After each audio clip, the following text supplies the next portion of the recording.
ஒவ்வொரு விஷயமா உங்களுக்கு சொல்லிடுறேன். மகாலட்சுமி யோகம் அப்படின்றது அனுபவிக்கிற யோகம். சென்னையில் திருப்பதி போகிற வழியில் ஒரு பொறியியல் கல்லூரிக்கு என்னை பேச கூப்பிட்டுருந்தாங்கங்க. இது வரைக்கும் நானும் எவ்வளவோ நிகழ்ச்சிகளுக்கு போகிறேன், நிறைய வெளிநாடெல்லாம் போயிருக்கேன், எவ்வளவோ சாப்பிட்றேன். அந்த கல்லூரியில் சாப்பிட்ட மாதிரி ஒரு சாப்பாடு, அவ்வளோ வெரைட்டி இது வரைக்கும் என் வாழ்க்கையில் நான் சாப்பிடவே இல்லைங்க. நாங்கள் சாப்பிட உட்காடுறோம், அந்த காலேஜ் ஓனர் தான் எங்களுக்கு பரிமாறுறாரு.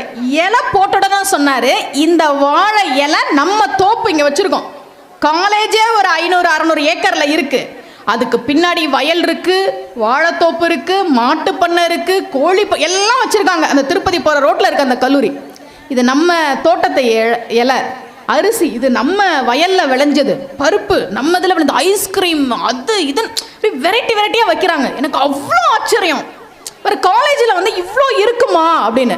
ஐயா நீங்கள் சாப்பிட்லையா? இல்லை இல்லை நீங்கள் சாப்பிடுங்கம்மா, நீங்கள் சாப்பிடுங்கம்மா. சரி சாப்பிட்டு முடிச்சிட்டோம். அவர் சாப்பிட உட்கார்றாருங்க, சாதம் ரசம் ஊத்துறாரு. ஐயா எடுத்தோன்னா ரசம், குலோப் ஜாமுன் இருக்கு, என்னென்னமோ வச்சுருக்கீங்க. இல்லைம்மா எனக்கு உப்பு இல்லாமல் ரசம் மட்டும்தான் சாப்பாடு. அவர் உடம்புல ஏதோ ஒரு நோய்ங்க, அந்த தண்ணி வந்து ஒரு நாளைக்கு 1.5 லிட்டர் தான் அளவாம், நீங்கள் குடிக்கிற தண்ணி சாப்பாட்டோட சேர்த்து. அதனால் ரசம் வந்து உப்பு இல்லாமல், காஃபி டீ தண்ணியே அளந்து சாப்பாடோட சேர்த்து ஒரு நாளைக்கு 1.25 லிட்டர், அதிகபட்சம் 1.5 லிட்டருக்கு மேலே என் உடம்பு ஏற்றுக்காதுன்னாரு. நினச்சிட்டேன், சுமதி ஸ்ரீ நீ எவ்வளோ பெரிய கோடீஸ்வரி தெரியுமா,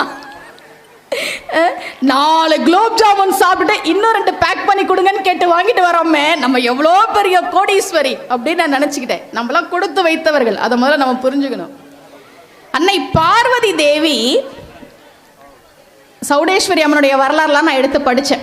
எப்படி சிவபெருமானுடைய உடம்பிலிருந்து தோன்றி நாராயணனுடைய உந்தி கமலத்திலிருந்து அந்த நாரிலிருந்து நெசவு செய்வதற்காக நூல் இலையை எடுத்துக்கொண்டு வந்தபோது அம்பிகை எப்படி சௌடேஸ்வரி அம்மனாக காப்பாற்றி கொடுத்தாள் என்கிற வரலாறுலாம் நான் படித்தேன். இந்த பார்வதி தேவி காளி அம்மனா இருக்காங்கல்ல, காளி அம்மன் நீங்கள் பார்த்துருக்கீங்கல்ல.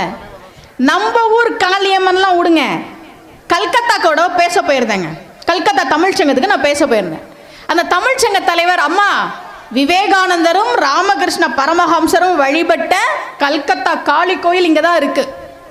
நிறைய பேர் வராங்க ஒரு நாளைக்கு, வாங்க போலன்னார். சரி நான் போய் பார்க்குறேங்க. ரொம்ப பிரம்மாண்டமான காளி சிலை பார்த்துருக்கீங்களா? கல்கத்தா காளி ஃபோட்டோ கூகுளில் போய் பாருங்க. நாக்கு இவ்வளோ நீளத்துக்கு இப்படி இருக்கும், உக்கிரமான தெய்வம் அது.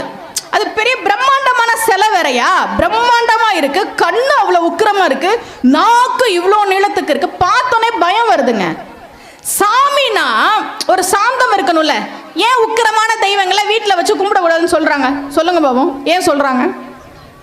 இல்லை எங்கள் மனைவியே ரொம்ப உக்கிரமாக தான் இருப்பாங்க, ப்ளஸ்ஸும் சேரக்கூடாது. இல்லை, ஏன் உக்கிர தெய்வங்களை வீட்டில் வைக்கக்கூடாதுன்னு சொல்கிறாங்களே, ஏதோ ஒரு விதத்தில் அந்த குணம் நமக்குள்ளே வந்துடும், வேணாம் அப்படின்னு சொல்கிறாங்களே. இது அவ்வளோ பெரிய சிலை, பிரம்மாண்ட சிலை, உக்கிரமாக இருக்குங்க அந்த தெய்வம்.